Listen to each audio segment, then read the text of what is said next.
அனைவருக்கும் ஆண்டவராக இயேசு கிறிஸ்து நாமத்தினாலே வாய்ஸ் ஆஃப் ட்ரூத் மீடியா மூலமாய் உங்களை சந்திப்பதில் நான் மிக்க மகிழ்ச்சி அடைவனாக இருக்கிறேன். இந்நாளினுடைய தலைப்பு கவலைக்கு மருந்து உண்டா என்கிற தலைப்பின் அடிப்படையில நாம் நாளிலே படிக்க போகிறோம். இந்த நாளிலே நாம் ஒரு வித்தியாசமான ஒரு தலைப்புக்குள்ளாய் நாம் வந்திருக்கிறோம். இன்னைக்கு கவலைப்படுகிறவர்கள் அநேகர். கவலை என்பது சந்தோஷத்தையும் சமாதானத்தையும் இழக்கக்கூடிய ஒரு கொலை கருவிதான் இந்த கவலை. இந்த கவலை என்பது நம்முடைய வாழ்க்கையில எப்போதுமே எதிர்மறையான சிந்தனைகளை கொடுத்து கொண்டே இருக்கும். ஒன்னால இல்லாத முடியுமா, உன்னை விட எவ்வளவோ பேர் பலசாலி இருக்கிறாங்க, உன்னை விட பெரிய ஞானிகள் இருக்காங்க, நீ எல்லாம் இதை செஞ்சிருவியா அப்படின்னு சொல்ற எப்போதுமே ஒரு எதிர்மறையான கேள்விகளை, எப்போதுமே எதிர்மறையான சிந்தனைகளை கொடுத்து கொண்டே இருப்பதுதான் இந்த கவலை. எல்லாருமே கவலைப்பட்டு கொண்டிருக்கிறார்கள். இப்படியாய் ஒரு மனிதன் சொல்கிறார், 50% பேர் கடந்த நாட்களிலே கடந்த காலத்திலே செய்த தவறுகளை நினைத்து கவலைப்பட்டு கொண்டிருக்கிறார்கள். மீதம் இருக்கிற 50 பேர் நாளைக்கு என்ன நடக்குமோ என்கிற கவலையிலே வாழ்ந்து கொண்டிருக்கிறார்கள். ஆனால் நிகழ்காலத்தை வாழ முடியாமல் தவித்துக் கொண்டிருக்கிறார்கள் சொல்லி ஒரு மனிதன் இப்படி சொல்லுகிறார். அதனால கவலை எல்லாருமே படுகிறார்கள். முன்னொரு காலங்களில யாருக்கு கவலை இருக்கிறது என்று சொல்லி ஒரு ஆய்வு எடுத்தார்களாம். அதுல 10 பேர் எடுத்துக்கொண்டால் அதுல ஒரு 2 பேருக்கு 3 பேருக்கு கவலை இருந்ததா. ஆனால் இன்றைக்கு எல்லாருக்குமே அந்த கவலை இருக்கிறது. ஏதாவது ஒரு வகையில கவலை இருக்கிறது. சிலர் முடியை குறித்து கவலைப்பட்டுக் கொண்டிருக்கிறார்கள். எனக்கு முடி இல்லை, முடி அசிங்கமா இருக்கு என்று சொல்லி முடியை குறித்து கவலைப்படுகிறார்கள். சிலர் முடிவை குறித்து கவலைப்படுகிறார்கள். நாளைக்கு என்ன ஆகும், ஏதாகும், நான் குரூப்ல பாஸ் பண்ணிடுவேனா, 10th 12th பாஸ் பண்ணிடுவேனா, இந்த எக்ஸாம்ல நான் பாஸ் பண்ணிடுவேனா என்று சொல்லி முடிவை குறித்து கவலைப்பட்டுக் கொண்டிருக்கிறார்கள். சிலர் என்ன நினைக்கிறார்கள் சொன்னால், மற்றவருடைய கணவரை போல என் கணவர் இல்லை என்று சொல்லி கவலைப்படுகிறார். அவர் பாருங்க எல்லாம் செஞ்சு கொடுக்கிறாரு, அவர் பாருங்க எல்லாமே நல்லா செய்யறாரு, நீங்க எப்பவுமே செய்ய மாட்டேங்கிறீங்க அப்படின்னு சொல்லி கவலைப்படுகிறார். சில கணவர்கள் தங்களுடைய மனைவி மற்ற மனைவிகளை போல நல்லா செய்யல, நல்லா போக வரல அப்படின்னு சொல்லி கவலைப்படுகிறார்கள். இது எப்போதுமே மற்றவர்களோடு கூட ஒப்பிட்டு பார்த்தே கவலைப்பட்டுக் கொண்டிருக்கிறார்கள். குடித்து விட்டு குடும்பத்தை சீரழித்து தானும் நிம்மதியாய் வாழ முடியாமல் எத்தனையோ பேர் வாழ்ந்து கொண்டிருக்கிறார்கள். இப்படி சிலர் தீர்ப்பு எப்படி வருமோ என்று சொல்லி கவலைப்பட்டுக் கொண்டிருக்கிறார்கள். அரசியல் உள்ள தலைவர்கள் நாளைக்கு தீர்ப்பு எப்படி வரும் சொல்லி கவலைப்படுகிறார்கள். நீதிமன்றத்துல வழக்கு இருக்கிறவர்கள் நாளைக்கு எப்படி நமக்கு தீர்ப்பு வருமோ அப்படின்னு சொல்லி கவலைப்படுகிறார்கள். இப்படி கவலைப்படாத யாராவது இருக்கிறார்கள், எல்லாருமே கவலைப்படுகிறார்கள். பெற்றோர் தங்கள் பிள்ளைகளை பராமரிப்பதிலே, பிள்ளைகளை கவனிப்பதிலே கவலைப்படுகிறார்கள். பிள்ளைகள் பெரியவர்களான பிறகு பெற்றோர்கள்ட்ட எங்களை அனாதை இல்லங்களிலே அல்லது முதியோர் இல்லங்களிலே விட்டுவிடுவார்களோ என்று சொல்லி கவலைப்படுகிறார்கள். இப்படி எல்லாருமே கவலைப்பட்டுக் கொண்டிருக்கிறார்கள். சில சகோதரிகள் கர்ப்ப காலத்தில் இருக்கிறவர்கள் தங்களுடைய பிள்ளைகளை எப்படி பெற்றெடுப்பேன் என்கிற கவலைப்படுகிறவர்கள் இருக்கிறார்கள். இப்படி எல்லாருமே கவலைப்பட்டுக் கொண்டிருக்கிறார்களே, இந்த கவலையிலிருந்து விடுதலை செய்ய முடியுமா, இந்த கவலையிலிருந்து விடுதலை அடைய முடியுமா என்று சொல்லி பார்த்தால், இன்னைக்கு கவலை அநேக வியாதிகளை கொண்டு வரக்கூடியதா இருக்கிறது. உதாரணமாக, கவலைப்படுகிறவர்கள் சரிவர சாப்பிடாதனால அவர்களுக்கு அல்சர் வருகிறது. அந்த அல்சரை அப்படியே கண்டுக்காமல் விட்டு விட்டால் அது அப்படியே வேற பெரிய பிரச்சனைகளுக்கு கொண்டு போகக்கூடியதா இருக்கிறது. சில பேருக்கு இந்த கவலைப்பட்டு கொண்டே இருக்கிறதுனால பிரஷர் வருகிறது, சுகர் வருகிறது. இது அப்படியே போகுமானால் கடைசியில அது ஹார்ட் அட்டாக் வரைக்கும் கொண்டு போகக்கூடியதா இருக்கிறது. இந்த கவலையிலிருந்து விடுதலை அடைவதற்கு ஏதாவது முயற்சி எடுக்கிறார்களா என்று சொல்லினால் முயற்சி எடுக்கிறார்கள். நம்முடைய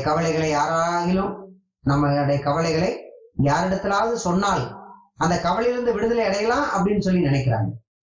அதுக்காக சில மனிதரிடத்துல போய் சொல்றாங்க, நல்ல நண்பர்களிடத்துல போய் சொல்லலாம்னு சொல்லி அவர்களுக்குரிய நண்பரிடத்துல சொல்றாங்க.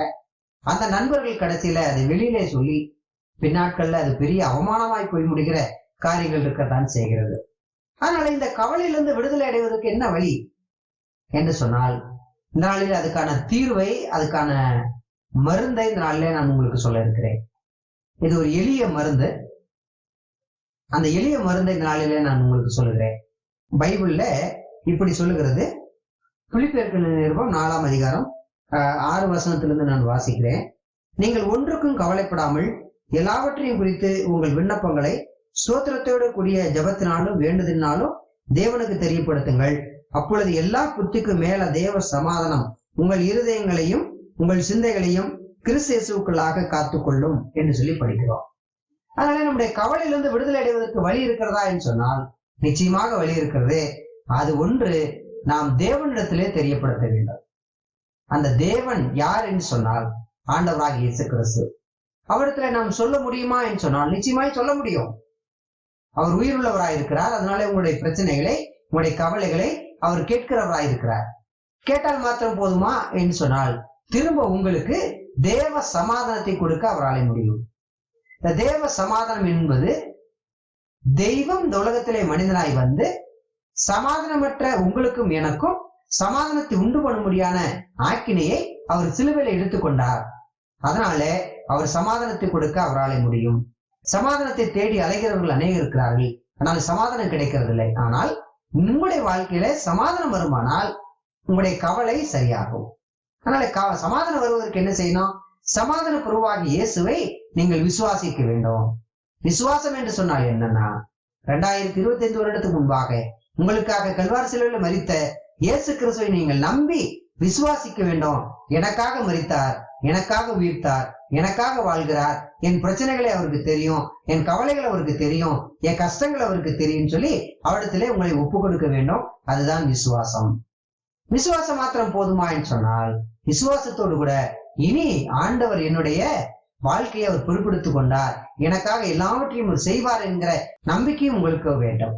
இங்க வேதம் இப்படியா சொல்லுகிறது. மத்திய எழுதின சுவிசேஷம் 10ஆம் அதிகாரத்துல அது 30வது வசனம் இப்படி சொல்லுகிறது. உங்கள் தலையில இருக்கிற மயிரெல்லாம் எண்ணப்பட்டிருக்கிறதுன்னு சொல்லி வேதம் சொல்லுகிறது. நம்ம தலையில இருந்து ஒரு முடி கீழே விழுந்தா ஐயோ நம்முடைய முடி கொட்டுதேன்னு சொல்லி கவலைப்படுவோம். நம்முடைய முடி கீழே விழுகுதுன்னு சொன்னால் அது தேவனுடைய கர்த்தருடைய சித்தம் இல்லாமல் இந்த உலகத்துல ஒரு முடி கூட விழுகாதான். அந்த அளவுக்காய் பாதுகாக்கிற தெய்வம் இயேசு கிறிஸ்து. அவர் உங்களை விசாரிக்கிறவராக, உங்களை தீர்த்துகிறவராக, உங்களை ஆறுதல்படுத்துகிறவராக அவர் இருக்கிறார். அதனால கடந்த நாட்களில் உங்களுக்காய் மரித்த இயேசு கிறிஸ்துவை விசுவாசிப்பதன் மூலமாக இனி வரும் நாட்கள்ல கர்த்தர் உங்களை பாதுகாத்துக் கொள்வார் என்கிற நம்பிக்கையின் மூலமாக கர்த்தரிடத்துல நீங்க ஜெபிக்கும் போது உங்களுக்கு சமாதானம் கிடைக்கக்கூடியதா இருக்கிறது. இது மாத்திரம் போதுமா என்று சொன்னால் இன்னொரு காரியம் உங்களுக்கு அடிஷனலாய் சொல்லப்படுகிறது. கர்த்தருடைய வேத புஸ்தகத்தை நீங்கள் படிக்கும் போது உங்களுக்கு சமாதானம் நிச்சயமாய் உங்களுக்கு கிடைக்கும், சந்தோஷம் நிச்சயமாய் கிடைக்கும். இந்த வேத புஸ்தகம் கர்த்தராலே கொடுக்கப்பட்ட ஒரு உயிருள்ள புஸ்தகம், ஜீவனுள்ள வார்த்தைகள் இதுல இருக்கிறது. இதை நீங்கள் படிக்கும் போது உங்கள் கவலைகள் நீங்கி, உங்களுடைய கஷ்டங்கள் நீங்கி, உங்களுக்கு இருக்கிற பிரச்சனைகள் நீங்கி சுகமாய் சந்தோஷமாய் வாழ முடியும். ஒரு காலத்துல தற்கொலைக்காய் போனவன் தான் நான். கவலைகளை மறக்க பல வழிகளை தேடினவன் தான் நான். ஆனால் பல வழிகளினாலே கவலை மறக்கப்படுவதில்லை. சில பேர் கவலை மறக்கிறதுக்காக குடிக்கிறாங்க, சில பேர் கவலை மறக்கிறதுக்காக பல காரியங்களை செஞ்சு பார்க்கறாங்க, சில பேர் கவலை மறப்பதற்காக தூங்குறாங்க. இப்படி கவலை மறப்பதற்காக நீங்கள் என்ன செய்தாலும் அதுல இருந்து வெளிவர முடியாது. தற்காலிகமான ஒரு விஷயமானே தவிர வேற ஒன்றும் கிடையாது. நிரந்தரமா உங்களுடைய வாழ்க்கையில கவலைகள் நீங்க, கஷ்டங்கள் நீங்க, நீங்கள் ஆண்டவராய் இயேசு கிறிஸ்து விசுவாசித்து அவரை ஏற்றுக்கொள்ளும் போது உங்களை கண்மணி போல பாதுகாக்கிறார். தலையில இருக்கிற முடியெல்லாம் விடாதபடிக்கு அவர் உங்களை பாதுகாக்கிறவராயிருக்கிறார். அதனால் பிரியமானவர்களே, இந்த ஆண்டவராய் இயேசு கிறிஸ்துவை நீங்கள் நம்பி விசுவாசித்து ஏற்றுக்கொள்வீர்களானால் நிச்சயமாய் உங்களுக்கு கவலைகள் நீங்கும். நான் சொன்ன இந்த விசுவாசம், நம்பிக்கை, ஜெபம், வேத புஸ்தகம் என்கிற இந்த மருந்துகளை நீங்கள் உங்களுக்கு எப்போதெல்லாம் தேவைப்படுகிறதோ அப்போதெல்லாம் நீங்கள் எடுத்துக்கொள்வீர்களானால் உங்களுக்கு கவலையிலிருந்து நிச்சயமாய் விடுதலை அடைய முடியும். வேற இந்த கவலைக்கு வேற எங்கேயும் மருந்து இல்லை. நீங்க ஒருவேளை சுகருக்கு மருந்து சாப்பிடலாம், பிரஷருக்கு மருந்து சாப்பிடலாம். அது உடைய ரூட் வேர், அதோடைய வேர் எங்க இருக்குதுன்னு சொன்னா கவலையில் இருக்கிறது. நீங்கள் கவலைக்கு மருந்து சாப்பிடுவதில்லை, ஆனால் அந்த கவலை கொடுக்கிற பிரச்சனைகளுக்கு தான் நீங்கள் தீர்வு எடுத்துக் கொண்டிருக்கிறீர்கள். அந்த தீர்வு சரியாகுமான்னு சொன்னால் விடுதலை அடைகிறவர்கள் யாரும் இல்லை. ஆனால் நீங்கள் ஆண்டவராய் இயேசு கிறிஸ்துவை நம்புவீர்களானால் நிச்சயமாய் நீங்கள் உங்களுடைய பிரச்சனைகள், உங்களுடைய பலவீனங்கள், உங்களுடைய கஷ்டங்கள் எல்லாவற்றிலும் நின்று நீங்கள் விடுதலை அடைய முடியும்னு சொல்லி நான் சொல்கிறேன். உங்களுக்கு இருக்கிறது கவலை என்கிற பிரச்சனை இருக்கிறது. அந்த கவலைக்கு மருந்து ஆண்டவராய் இயேசு கிறிஸ்து தருகிறார். ஆனால் பிரியமானவர்களே, இந்த இயேசு கிறிஸ்துவை நீங்கள் இன்னும் அதிகமாக இறந்து விடுவீர்களானால் உங்களுடைய பிரச்சனைகள் தீர உங்களுடைய கஷ்டங்கள் தீர நாங்கள் உங்களுக்கு மேலும் ஆலோசனை கொடுக்க நான் ஆயத்தமாயிருக்கிறேன். மேலும் தேவைப்படுவர்கள் இங்கே தெரிகிற நம்பருக்கு நீங்கள் தாராளமாய் தொடர்பு கொள்ளுங்கள். உங்களுக்கு மேலும் ஆலோசனைகளை நாங்கள் கொடுக்க நாங்கள் விரும்புகிறோம். உங்களுக்கு வேதாகமும் தேவைப்படுமானால் அந்த வேதாகமத்தை கொடுப்பதற்கு நாங்கள் ஆயத்தமாயிருக்கிறோம். அதனால நீங்கள் விரும்பினால் நீங்க எங்களை தொடர்பு கொள்ளலாம். கவலைக்கு மருந்து இருக்கிறதா? நிச்சயமா இருக்கிறது. அது வேத புஸ்தகம் என்கிற அருமருந்து உங்களுக்கு இருக்கிறது. அதனால அந்த அருமருந்தை நீங்கள் எடுத்துக்கொள்வீர்களானால், இயேசு கிறிஸ்துவை விசுவாசித்து அவர் மேல நீங்கள் நம்பிக்கை வைப்பீர்களானால், அந்த நம்பிக்கை உங்களை வெட்கப்படுத்தாது.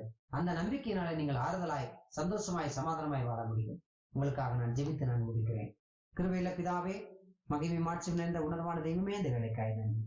இப்போது உங்களோட ஆண்டவரே விசுவாசம், நம்பிக்கை, ஆண்டவரே ஜெபம், வேதவசனம் என்கிற ஆண்டவரே இந்த மகத்துவமுள்ள காரியங்கள் மூலமாய் மனிதனுக்கு இருக்கிற பிரச்சனைகள், கவலைகள் நீங்க ஆண்டவரே நீங்க உதவி செய்வீர் என்கிற நம்பிக்கைக்காய் நன்றி செலுத்துகிறோம்.